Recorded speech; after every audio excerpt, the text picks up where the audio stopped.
కమిషన్లకు అలవాటు పడ్డ వాళ్ళు మా మీద కమిషన్ల ఆరోపణలు చేస్తున్నారు.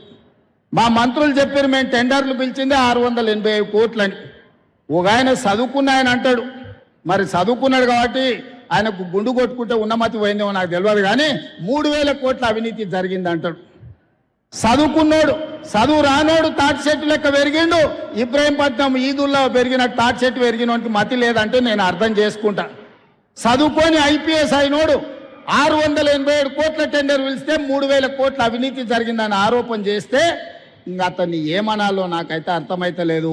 జాలిపడి వదిలేయడం తప్ప నేను విమర్శ చేయదలుచుకోలే. పోతే ఇవాళ రేవంత్ రెడ్డి ఆడికెడుకో ఇబ్రాహీంపట్నంలో స్కూల్ ఇనాగ్రేషన్ పోయిండట. నేను ఇక్కడ కూర్చున్నాక అలా వస్తుంది, సోషల్ మీడియాలో వస్తుంది. ఏమంటుండు రేవంత్ రెడ్డి? ఇవాళ నన్ను ఇష్టం ఉన్నట్టు తిట్టిండాడు. ఇప్పుడు జనరల్ గా రాజకీయాలు మాట్లాడితే ఒక పొలిటికల్ పార్టీ కార్యకర్తలు ఉంటే మాట్లాడతాం, ప్రెస్ మీట్లు ఉంటే మాట్లాడతాం. ఈయన పోయింది దేనికి? స్కూల్ పిల్లల ప్రోగ్రామ్. చిన్నపిల్లలు ఉన్నారు, స్కూల్ పిల్లలు ఉన్నారు. స్కూల్ పిల్లల దగ్గర పోతే ఏం చెప్పాలి మనం? మంచిగా చదువుకోండి, డాక్టర్లు కాండ్రి, ఇంజనీర్లు కాండ్రి, ఫోన్లు వాడకుండ్రి, శ్రద్ధగా వినుండ్రి, స్కూల్ డుమ్మగొట్టకుండ్రి అని మంచి మాటలు చెప్పాలి కదా పిల్లలకు. ఆ పిల్లల ముంగట పోయి అడ్డగోలుగా మాట్లాడొచ్చిండి. ఇలా ఏమంటాడు? హరీష్ రావు తాటి చెట్టు లెక్క పెరిగిండు అట, నేనేదో ఈత చెట్టు లెక్క పెరిగిందట. ఇంకా పిల్లలకు నేను తాటి చెట్టు లెక్క పెరిగితే ఏం అవసరము, నేను ఈత చెట్టు లెక్క పెరిగితే ఏం అవసరము? అసలు నువ్వు ముఖ్యమంత్రిగా నా ఎత్తుతో నీకేం పని? ముఖ్యమంత్రి మాట్లాడాల్సిన మాటనా? నేను అడ్డగోలు మాట్లాడుతున్నా అంటాడు. అయ్యా రేవంత్ రెడ్డి, నేను నిన్ను కూడా తిట్టగలుగుతా, నీకంటే గట్టిగా తిట్టగలుగుతా, కానీ నాకు విజ్ఞత ఉన్నది, సంస్కారం ఉన్నది. నేను తిట్టను. కానీ నువ్వు తిట్టినంత మాత్రాన్ని నేను విడిచిపెట్టాను. నువ్వు నన్ను తిట్టామని నేను విడిచిపెడతానా? అసలే విడిచిపెట్టా. ఇప్పుడు రేవంత్ రెడ్డి నేను తాటి చెట్టు లెక్క పెరిగినా ఎట్లా పెరిగినా అనేది అవసరం లేదు. ఇప్పుడు కావాల్సిందేంది? నువ్వు 45 రోజుల్లో వేస్తానన్న రైతు బంధు ఎప్పుడు ఇస్తావు? గది అడుగుతున్నా, దానికి సమాధానం చెప్పు నా రైతుల పక్షాన.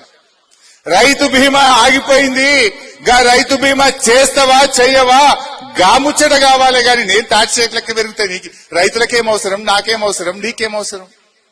అరే పంటలకు పోయిన యాసంగి బోనస్ ఎగ్గొట్టినావు, ఈ యాసంగి బోనస్ ఎగ్గొట్టినావు, గది ఇస్తావా ఇయ్యవా చెప్పు తప్ప నా ఎత్తుతో నీకేం పని?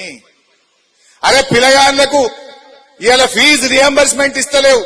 30 లక్షల మంది ఎస్సీ ఎస్టీ బీసీ పిల్లల చదువులాగమైనవి, గది ఇస్తావా ఇయ్యవా? నేను నిన్ను అడుగుతూనే ఉంటా.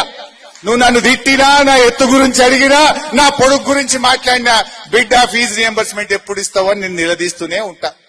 మా నిరుద్యోగ యువకులకు మొదటి ఏడాది 2 లక్షల ఉద్యోగాలు ఇస్తా అన్నావు, గది ఇచ్చేదాకా నిన్ను గల్లబట్టి అడుగుతూనే ఉంటా, నేను ఇడిచిపెట్టా.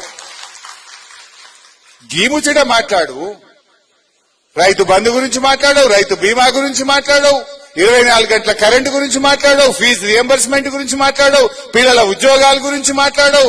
మా గౌడన్నలు 700 మంది చచ్చిపోతే వాళ్ళకు వచ్చే ఎక్స్గ్రేషియా ఇయ్యాలటికి రాలేదు. గౌడన్నల గురించి మాట్లాడవు, బీసీల గురించి మాట్లాడవు, ఎస్సీల గురించి మాట్లాడవు, ఎస్టీల గురించి మాట్లాడవు. నా ఎత్తు గురించి నీకేం అవసరం? దేవుడిచ్చిండు దానికి ఇట్లా పుట్టినా. దీన్ని పట్టుకొని మాట్లాడి తప్పించుకుంటా అనుకుంటున్నావా? నువ్వు నన్ను ఎంత తిట్టినా, నన్ను ఎంత గిల్లినా నేను నీ స్కాములు బయట పెడుతూనే ఉంటా. నీ హామీలు అమలయ్యేదాకా నిన్ను ప్రశ్నిస్తూనే ఉంటా.